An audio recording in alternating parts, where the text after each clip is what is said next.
الحمد لله والصلاة والسلام على رسول الله أما بعد فأعوذ بالله السميع العليم من الشيطان الرجيم بسم الله الرحمن الرحيم وعن ربيعة ابن كعب الأسلمي رضي الله عنه قال كنت أبيت مع رسول الله صلى الله عليه وسلم فأتيته بوضوئه وحاجته فقال لي سل فقلت أسألك مرافقة في الجنة قال أو غير ذلك قلت هو ذاك قال فأعني على نفسك بكثرة السجود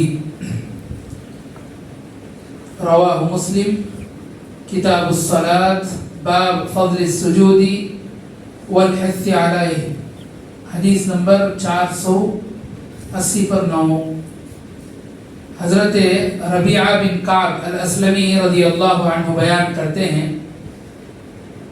یہ صحابی ہیں جو نبی کریم صلی اللہ علیہ وسلم کی خدمت کیا کرتے تھے. وہ بیان کرتے ہیں کہ میں نے رسول اکرم صلی اللہ علیہ وسلم کے ساتھ رات میں آپ کے ساتھ تھا تو میں آپ صلی اللہ علیہ وسلم کے وضو اور قضاء حاجت کے لیے پانی لایا. آپ صلی اللہ علیہ وسلم نے مجھ سے کہا اے ربیعہ کچھ مانگ. میں نے عرض کیا میں آپ صلی اللہ علیہ وسلم سے جنت میں آپ کی رفاقت مانگتا ہوں. آپ صلی اللہ علیہ وسلم نے فرمایا اس کے علاوہ بھی کچھ مانگتے ہو؟ میں نے کہا بس یہی چاہیے. آپ صلی اللہ علیہ وسلم نے فرمایا بس کثرت سے سجود کے ذریعے اپنے نفس پر میری مدد کرو. کثرت سے نوافل کا اہتمام کرو, اس کے ذریعے کیا کرو؟ میری مدد کرو. رفاقت کا تو کیا ہے؟ نبی کریم صلی اللہ علیہ وسلم کے ساتھ جنت میں ان کے ساتھ رہنا. ہر امتی کی خواہش ہوتی ہے کہ وہ کیا کرے کہ جنت میں نبی کریم صلی اللہ علیہ وسلم کا ساتھ ہو. تو یہ صحابی بھی کیا پوچھے جب اللہ کے رسول صلی اللہ علیہ وسلم نے پوچھا کہ تمہیں کیا چاہیے مانگو, تو انہوں نے کہا اللہ کے رسول بس مجھے اتنا چاہیے کہ میں جنت میں آپ کا ساتھ چاہتا ہوں, آپ کی رفاقت چاہتا ہوں. تو نبی کریم صلی اللہ علیہ وسلم نے فرمایا تو تم کیا کرو, زیادہ سے زیادہ نوافل کا اہتمام کرو, اس کے ذریعے کیا کرو؟ میری مدد کرو. مطلب کیا ہے؟ مطلب کیا ہے کہ آپ کی سنت پر نوافل کا اہتمام کرو, میری مدد کرو اور میری مدد کرو.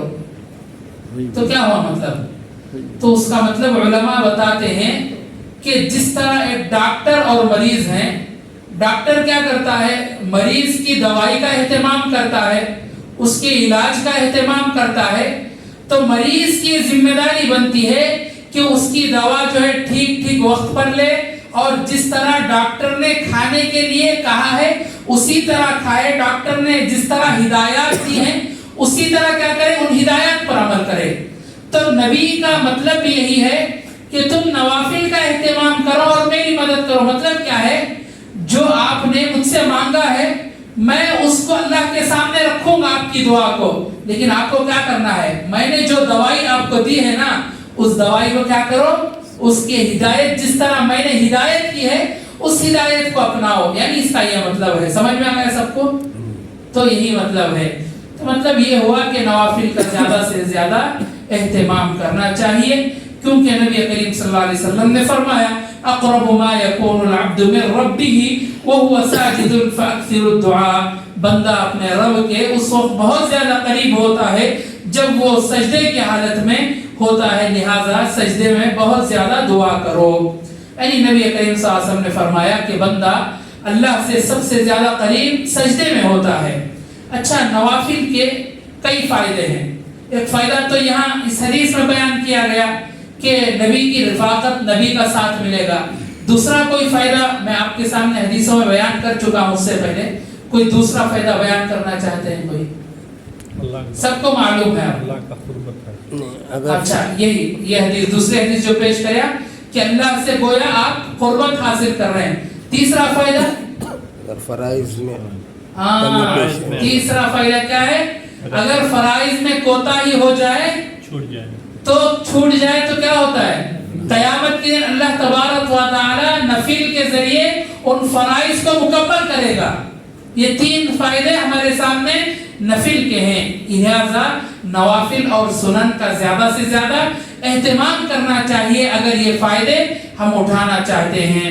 اسی طرح ایک حدیث نبی کریم صلی اللہ علیہ وسلم نے فرمایا جب بندہ سجدے میں آیت پڑھتا ہے یعنی ابن آدم سجدے کی آیت پڑھتا ہے پھر سجدہ کرتے ہیں تو شیطان روتا ہے ایک جانب ہو جاتا ہے اور کہتا ہے اے میری مصیبت آدم کے بیٹے کو سجدے کا حکم کیا گیا اس نے سجدہ کیا پس اس کے لیے جنت ہے اور مجھے سجدے کا حکم ہوا اور میں نے نافرمانی کی پس میرے لیے آگ ہے. یعنی سجدہ جو اللہ تبارک و تعالیٰ کے حکم سے انسان کرتا ہے تو کیا ہے گویا اسے جنت کا حکم دیا جا رہا ہے سجدے کے ذریعے. تو شیطان کیا کرتا ہے کونے میں ٹھہر جاتا ہے اور انسان پر کیا کرتا ہے وہ کیا کرتا ہے انسان پر حسد کرتا ہے کیسے انسان سجدہ کر کے اللہ کی جنت حاصل کر لے رہا ہے میں نے جنت سے انکار کر دیا اور مجھے کیا ملی آگ ملی اور جہنم ملی. یہ باتیں نبی کریم صلی اللہ علیہ وسلم نے فرمایا. اور دوسری حدیث میں نبی کریم صلی اللہ علیہ وسلم نے فرمایا علیک بکثرت السجود للہ فإنک لا تسجد للہ سجدۃ الا رفعک اللہ بها درجۃ وحط عنک بها خطیئۃ. کثرت سجود کو لازم پکڑو زیادہ سے زیادہ سجدے کرو یعنی سنن و نوافل کا اہتمام کرو پس تیرے ہر سجدے کے بدلے اللہ تیرا درجہ بلند کرے گا اور اس کے سبب سے گناہ بھی مٹائے گا. یعنی سجدے اگر انسان زیادہ کرتا ہے تو اس کے ذریعے اللہ تبارک و تعالی گناہ بھی مٹاتا ہے. حضرت بلال رضی اللہ عنہ کے بارے میں آتا ہے کہ اے بلال مجھے اپنا سب سے زیادہ پر امید عمل بتاؤ جو تم نے اسلام کی حالت میں کیا ہو کیونکہ میں نے تمہارے جوتوں کی آواز اپنے آگے معراج کی رات جنت میں سنی ہے. کون کہتے ہیں؟ نبی کریم صلی اللہ علیہ وسلم نے فرمایا کہ اے بلال وہ عمل بتاؤ جو تم سب سے زیادہ کرتے ہو کیونکہ میں نے تمہارے قدموں کی آہٹ کو جنت میں سنا ہے. تو حضرت بلال رضی اللہ عنہ نے کہا کہ اللہ کے رسول میرا عمل یہی ہوتا ہے کہ میں بس کیا کرتا ہوں جیسے ہی وضو کرتا ہوں جہاں کہیں رہوں میں کیا کرتا ہوں نماز ادا کرتا ہوں. نماز میں سجدے بھی ہوتے ہیں. وہ کون سی نماز ہے؟ نفل نماز ہے. انسان زیادہ سے زیادہ سجدہ کرنے سے اللہ سے قریب ہوتا ہے.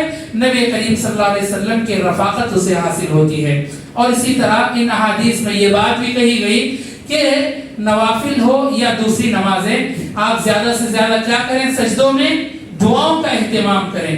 اللہ سے دعا ہے کہ اللہ تبارک و تعالی ہم تمام کو قرآن و حدیث کی یہ چھوٹی چھوٹی مختصر تعلیمات کو ہمارے ذہن میں اتارے. آمین. وآخر دعوانا الحمدللہ رب العالمین.